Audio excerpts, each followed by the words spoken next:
ಇರ್ತದೆ. ಕನ್ನಡ ಇನ್ನೂ ಬೆಳೆಯುತ್ತೆ.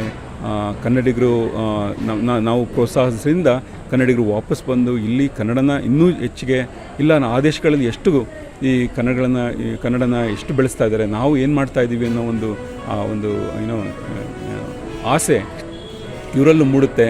ಬಹುಶಃ ಚೇಂಜ್ ಆಗುತ್ತೆ, ನಮ್ಮ ಕನ್ನಡಕ್ಕೆ ಒಳ್ಳೆಯದಾಗುತ್ತೆ ಅನ್ನೋ ಒಂದು ಕಾರಣ. ಶಾಲೆಯಲ್ಲಿ ಕೆಲಸ ಮಾಡಿದಂಥ ಎಲ್ಲ ಟೀಚರ್ಸ್ಗಳಿಗೆ ಸ್ಮರಣ ಫಲಕ ಕೊಡೋದು ಮತ್ತು ಸ್ಮರಣ ಸಂಚಿಕೆ ಬಿಡುಗಡೆ ಈ ಕಾರ್ಯಕ್ರಮ ಎಲ್ಲ ಇದೆ. ಈ ಒಂದು ವಾರದ ಉಪಯುಕ್ತವಾದಂಥ ಕಾರ್ಯಕ್ರಮಗಳನ್ನು ಮುಗಿಸಿ ಯುಗಾದಿ ಹೊಸ ವರ್ಷಕ್ಕೆ ನಾವು ಪದಾರ್ಪಣೆ ಮಾಡ್ತಾಯಿದ್ದೀವಿ. ಇದಕ್ಕೆ ನನ್ನ ಜೊತೆಗೆ ನಮ್ಮ ಅನೇಕ ಸೋದರ ಸೋದರಿಯರು, ಶಾಲೆಯ ಶಿಕ್ಷಕರು, ಗ್ರಾಮಸ್ಥರು ಕಾರಣವಾಗಿದ್ದಾರೆ. ಹಾಗಾಗಿ ಯುಗಾದಿಯ ಶುಭಾಶಯಗಳನ್ನು ಹೇಳ್ತಾ ಎಲ್ಲರಿಗೂ ಈ ನಮ್ಮ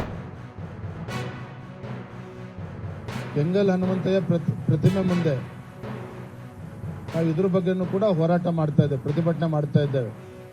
ನಮ್ಮೆಲ್ಲ ಶಾಸಕರು, ವಿಧಾನ ಪರಿಷತ್ ಸದಸ್ಯರು 2ನೇ ತಾರೀಕು ಬೆಳಗ್ಗೆ 10 ಗಂಟೆಗೆ ವಿಧಾನಸೌಧ ಮುಂದೆ ಇರ್ತಕ್ಕಂಥ ಕೆಂಗಲ್ ಹನುಮಂತಯ್ಯ ಪ್ರತಿಮೆ ಮುಂದೆ ಪ್ರತಿಭಟನೆ ಮಾಡಿ ಏನು ಮಾನ್ಯ ಸ್ಪೀಕರ್ ಅವರು ಕಾನೂನು ಬಾಹಿರವಾಗಿ ಅಸಂವಿಧಾನಾತ್ಮಕವಾಗಿ ಏನು ನಿರ್ಧಾರವನ್ನು ಕೈಗೊಂಡಿದ್ದಾರೆ, ನಮ್ಮ 18 ಶಾಸಕರನ್ನ ಅಮಾನತ್ತು ಮಾಡೋದ್ರ ಮುಖೇನ, ಅದು 6 ತಿಂಗಳ ಕಾಲ. ಇದ್ರ ವಿರುದ್ಧನೂ ಕೂಡ ನಾವು ಬೆಳಗ್ಗೆ 10 ಗಂಟೆಗೆ ಪ್ರತಿಭಟನೆ ಮಾಡ್ತಾ ಇದ್ದೇವೆ.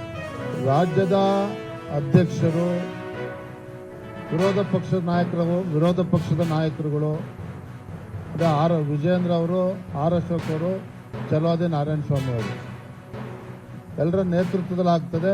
ಎಲ್ಲ ಕೇಂದ್ರದ ಸಚಿವರು ಕೂಡ ಭಾಗವಹಿಸ್ತಾರೆ, ಸಂಸದರು ಕೂಡ ಭಾಗವಹಿಸ್ತಾರೆ. ನಮ್ಮೆಲ್ಲ ರಾಜ್ಯದ ಪದಾಧಿಕಾರಿಗಳು, ಮಾಜಿ ಶಾಸಕರು, ಮಾಜಿ ವಿಧಾನ ಪರಿಷತ್ ಸದಸ್ಯರು, ಚುನಾವಣೆ ಅಂದ್ರೆ ಪ್ರತಿಯೊಬ್ಬರು ಕೂಡ ಇದರಲ್ಲಿ ಭಾಗಿಯಾಗ್ತಾರೆ. ಇದು ಭಾರತೀಯ ಜನತಾ ಪಾರ್ಟಿಯ ಹೋರಾಟ, ಎಲ್ಲರ ನೇತೃತ್ವದಲ್ಲಿ ಹೋರಾಟ ನಡೀತದೆ. ಇವತ್ತು ನಾವು ಬೆಲೆ ಏರಿಕೆ ವಿಚಾರ ಇರ್ಬೋದು, ಅಲ್ಪಸಂಖ್ಯಾತರ ಓಲೈಕೆ ಮಾಡ್ತಕ್ಕಂಥ ನಿಟ್ಟಿನಲ್ಲಿ ನಮ್ಮ ಹಿಂದೂಗಳಿಗೆ ಅನ್ಯಾಯ ಮಾಡ್ತಾ ಇದ್ದಾರೆ. ಕಾಯಕ ಸಮುದಾಯಗಳಿಗೆ ಅವ್ರಿಗೆ ಬದುಕನ್ನ ಕಟ್ಕೊಡ್ತಕ್ಕಂಥ ಕೆಲಸವನ್ನು ಮಾಡದೇ ಇರ್ತಕ್ಕಂಥ ಸರ್ಕಾರದ ವಿರುದ್ಧ ನಾವು ಜನಾಕ್ರೋಶ ಯಾತ್ರೆ ಮಾಡ್ತಾ ಇದ್ದೇವೆ. ಇದು ನಮ್ಮ ಕರ್ತವ್ಯ ವಿರೋಧ ಪಕ್ಷವಾಗಿ. ಇಲ್ಲ ಅಂತ ಹೇಳಿದ್ರೆ ಈ ಸರ್ಕಾರ ನೋಡ್ತಾ ಇದ್ದೀರಿ, ಆಡಳಿತ ಪಕ್ಷದ ಸದಸ್ಯರ ಮಾತುಗಳ ವರ್ಷ ನೋಡ್ತಾ ಇದ್ದೀರಿ. ಏನೋ ಮೆಜಾರಿಟಿ ಬಂದಿದೆ, ಏನ್ ಬೇಕಾದ್ರೂ ಮಾಡ್ತೀವಿ ಅನ್ನೋ ಧೋರಣೆ ಏನಿದೆ, ಇದು ಖಂಡಿತ ರಾಜ್ಯದ ಜನರಿಗೆ ಮಾರಕ ಆಗಿದೆ. ಹಾಗಾಗಿ ವಿರೋಧ ಪಕ್ಷ ನಮ್ಮ ಜವಾಬ್ದಾರಿ ಇದೆ. ಹಾಗಾಗಿ ಮತ್ತೆ ಬೀದಿಗಳನ್ನ ಹೋರಾಟವನ್ನು ಮಾಡ್ತಾ ಇದ್ದೇವೆ. ಜನರಿಗೆ ಯಾವ ರೀತಿ ಗ್ಯಾರಂಟಿಗಳ ಹೆಸರು ಹೇಳಿಕೊಂಡು ಒಂದು ಕೈಯಲ್ಲಿ ಕೊಟ್ಟು ಇನ್ನೊಂದು ಕೈಯಲ್ಲಿ ಕಿತ್ಕೊಳ್ತಕ್ಕಂಥ ಕೆಲಸ ರಾಜ್ಯ ಸರ್ಕಾರ ಏನ್ ಮಾಡ್ತಾ ಇದೆ. ಒಂದು ಕಣ್ಣಿಗೆ ಸುಣ್ಣ ಮತ್ತೊಂದು ಕಣ್ಣಿಗೆ ಬೆಣ್ಣೆ ಹಚ್ಚಕ್ಕಂಥ ಕೆಲಸ ಏನು ರಾಜ್ಯ ಸರ್ಕಾರ ಮಾಡ್ತಾ ಇದ್ದಾರೆ.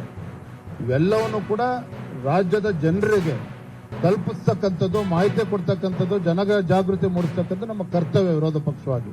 ಅದನ್ನು ನಾವು ಮಾಡ್ತೇವೆ.